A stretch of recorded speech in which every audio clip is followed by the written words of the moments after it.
This is a study guide for your Unit 5 test that you will have tomorrow. So this test will cover everything that we've talked about with solids. So it will talk about cross sections and it will talk about volume. So before we get started, let's do the volume formula. So if you go to this back of the first page, you're looking at the volume formulas at the very bottom. Okay, so your volume of your prism in your cylinder is going to start out as V equals big BH, where big B is going to be equal to the area of the base,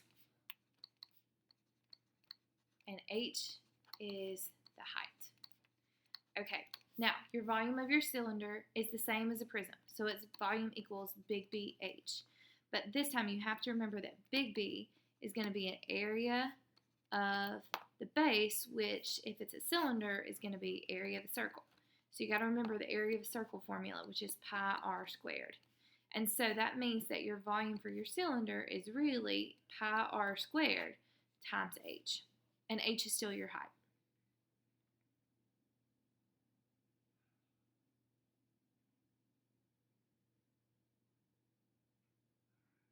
Okay, your volume for your cone and your pyramid are going to be the same. So 1/3 pi, oh, just kidding. Let's start with this. So 1/3 big BH, where your big B is your area of your base, which if it's a cone, the area of your base is going to be a circle. So again, pi r squared. And so the volume for a cone would be 1/3 pi r, that should be squared, pi r squared times h.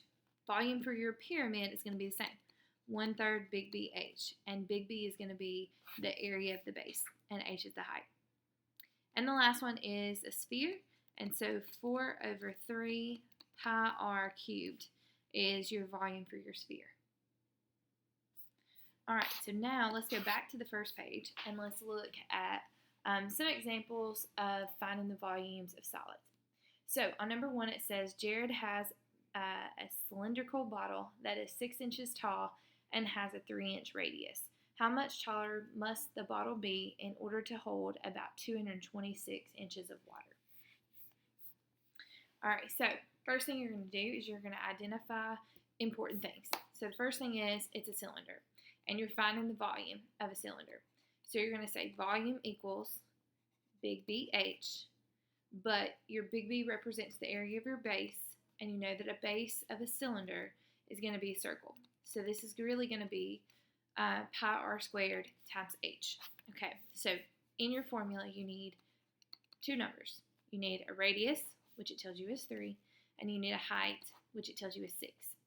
So if we start, we want to find the volume of the cylinder that Jarrett already has. So that's going to be volume equals pi 3 squared times 6. Okay, so on your calculator, you would do second caret to get your pi, do parentheses and 3 inside, squared, and then multiply that by 6. And so whenever you do that, you get 169.6.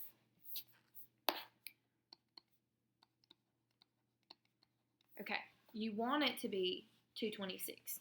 Okay, now the question says, how much taller must the bottle be in order to hold about 226 inches of water? Okay, so if it's 1 inch taller, that changes my height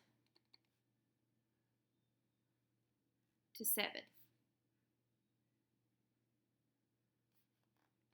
If it's 2 inches taller, that changes my height to 8.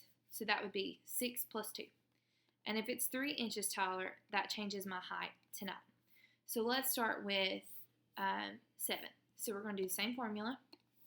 So I'm just going to go up and copy it. The way I did that is I took my up arrow, went up and hovered over what I wanted, hit enter, and it shows up again. And the only thing we're going to change this time is we're going to change my height to 7. So whenever you do that, you get 197. Now remember, we want it to be 226, so 7 is out. All right, now we're going to try 8. So I'm going to go up again, hover over what I want to copy, hit enter, and then I'm going to change my 7 now to an 8. So that makes it 2 inches taller. And so whenever you do that, you get 226, which means that B is going to be your answer. Okay, number 2 says a basketball has a diameter of approximately 9.4 inches. What is the approximate volume of the basketball? So we have to think about a ball. A ball is a sphere, and we're looking for the volume of a sphere. So we've got to remember our volume formula. So volume of a sphere is equal to 4/3 pi r cubed. So in that formula, I need an r. Now it tells me my diameter is 9.4. So on my calculator, I would say, remember diameter means straight across. So I want the radius, which is half of the diameter. So 9.4 divided by 2 will give me the radius. And so that's 4.7. So now I know that my radius is 4.7. I'm going to take 4.7 and plug it in for r. So that's going to be 4/3 pi times 4.7 to the third. So then, go to my calculator, alpha y equals, and you're going to do 4/3, jump out from underneath, do second caret, parenthesis 4.7, close my parenthesis to the third. Whenever you do that, you get 434.89.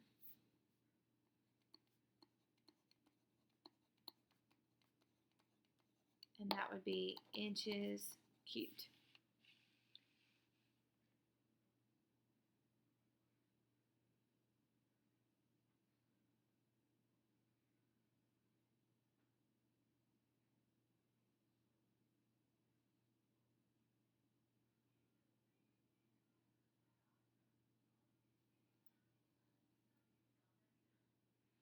On number 3, it says a cone has a radius of 6 feet. That should say, and a height of 15 feet. If the radius of the cone is tripled, but the volume remains, that should say unchanged, what will be the new height of the cone? Okay, so the first thing we have to do is we need to find the volume of the original. So this is going to be the volume of the original. So the volume of the original is going to be volume of a cone. So our volume of a cone is 1/3 big B H, where our big B is the area of the base. Remember, our cone has a base that's a circle. So that's going to be 1/3 times pi r squared H. Okay, so I need two numbers. I need an r, which is 6, and I need an h, which is 15. So that means my volume of my original is 1/3 pi times 6 squared times 15. Okay, so on my calculator, I'm going to do alpha y equals, do 1/3 second pi times 6 squared times 15. And that all came from right there. So when I do that, that gives me 565.49.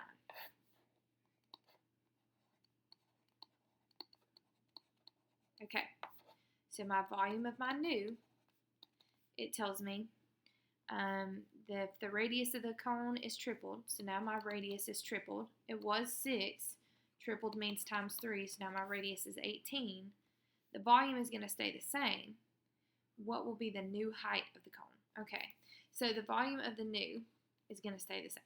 That means we're looking at 565.49 equals 1/3 pi times my new radius, which is 18, squared times our height. So now we need to figure out what this height is going to be. So basically, we need to divide by all of that stuff. So we're going to say 1/3 pi times 18 squared on both sides. We're going to divide both sides by 1/3 pi times 18 squared. Okay, that's going to cancel. And so on my other side, I'm going to do this.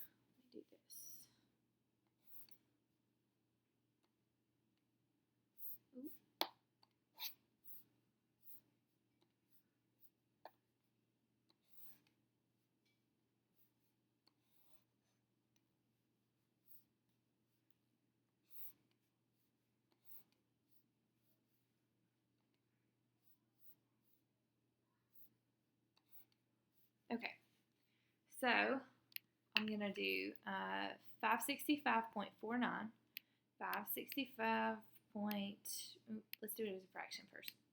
So alpha y equals, and then 565.49, we're dividing it by that fraction, 1/3 pi times 18 squared. So we're going to do alpha y equals first because we got a fraction. We're going to do 1/3, get out from underneath our fraction, do our pi, so second caret button, parenthesis 18 squared. And then that gives us 1.66667. So let's say 1.7. So that means our height would have to be 1.7.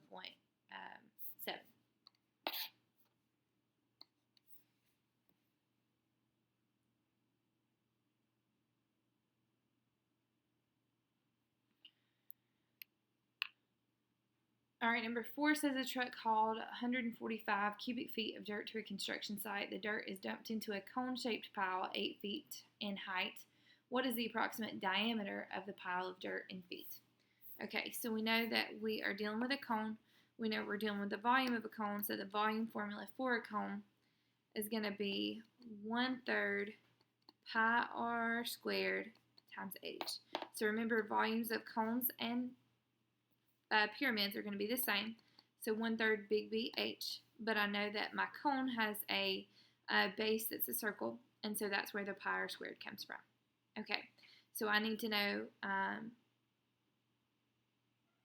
what my radius would be, because I know that the volume is 145. So I have 145 equals 1/3 pi r squared times the height, which they tell me is 8. So I'm trying to solve and get r by itself. So if I'm trying to get r by itself, first thing I'm going to do is divide by everything on that side that's not r.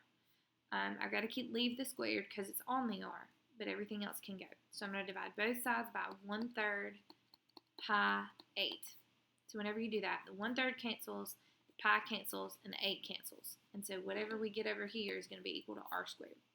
So on our calculator, we're going to do alpha y equals to get our fraction. On the top of our fraction, we're going to do 145. And on the bottom of our fraction, we're going to do alpha y equals again to get our fraction. 1/3.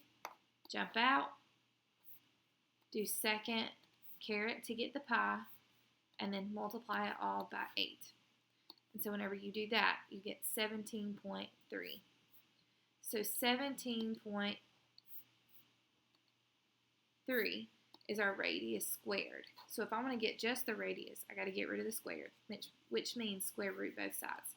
So when we do that, we're going to have the square root of 17.3, which is, we'll say 4.2. Now, the question though asked me for the diameter. So diameter means 2 times the radius. And so if our radius is 4.2, 2 times 4.2 will give us our diameter.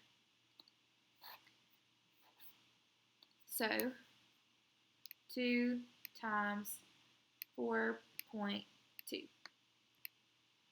And that would be 8.4. So our diameter of our pile of dirt must be 8.4 feet.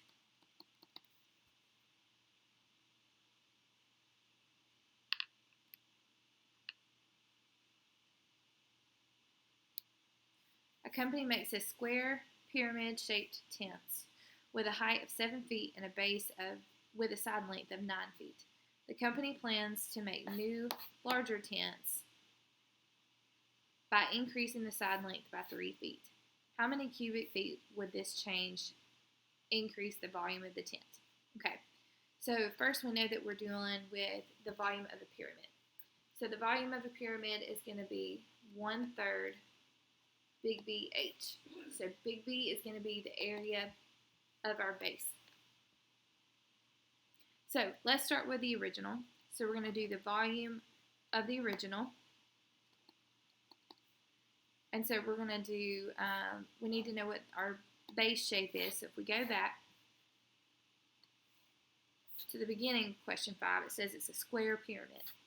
So remember that pyramids are named on their base. So if it's a square pyramid, that means our base is a square. So we also need to know what our length is of that side length on the square. So that's going to be 9. Now remember that the area of the square would be length times width. So the area of our base would be 9 times 9, which is going to be 81. So when we plug into our volume of our original, that's going to be 1/3 times the area of our base, which is 81, times our height. Okay, so let's go back and look, see what the height was. The height was 7. So times 7.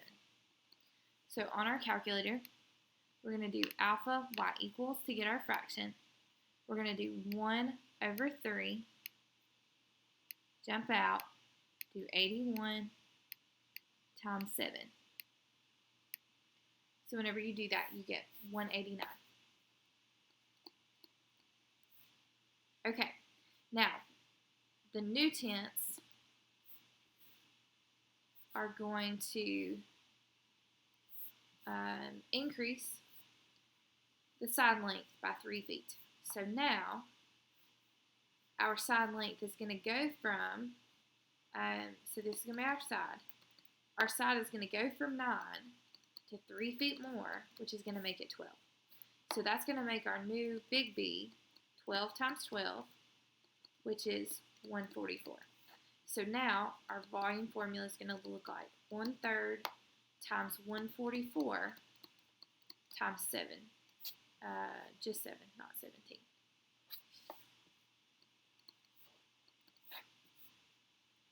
So on our calculator, remember we can copy by going, using our up arrow, hovering over what we want to copy and hitting enter. And this time we're just going to change our 81 to 144.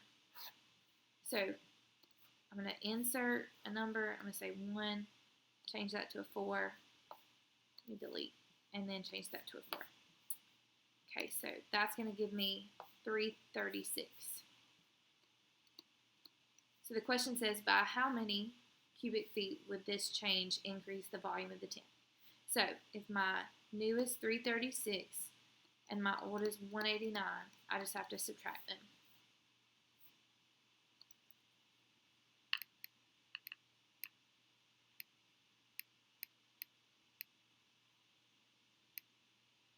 $147.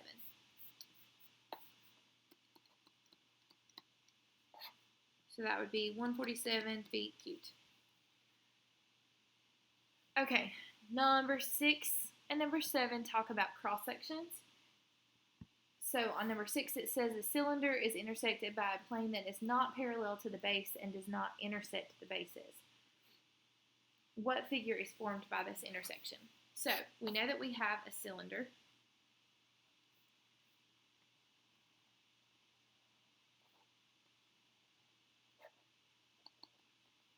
So our cylinder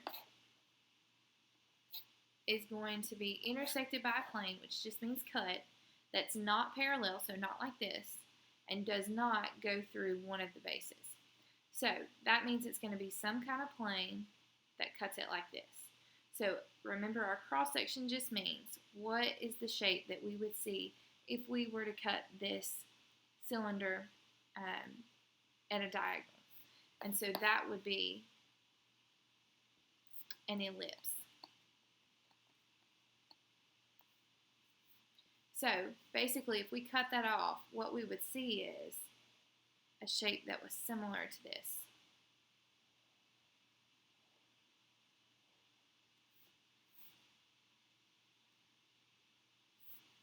Number 7 says in an octagonal pyramid, what shows a cross-section of the pyramid parallel to the base? Okay, so an octagonal pyramid just means a pyramid with an octagon as its base. And I'm not going to pretend like I could draw that. But it would be like if I were to cut the pyramid straight across by looking at the base. Now remember that pyramids are basically the shape of the base, just stacked up smaller and smaller and smaller and smaller and smaller, all the way up to the point. And so if I'm cutting parallel to that base, that means I would take off the top part and I would be looking at the shape from the top, and I would see that it was whatever the shape is of the base. So it would be an octagon.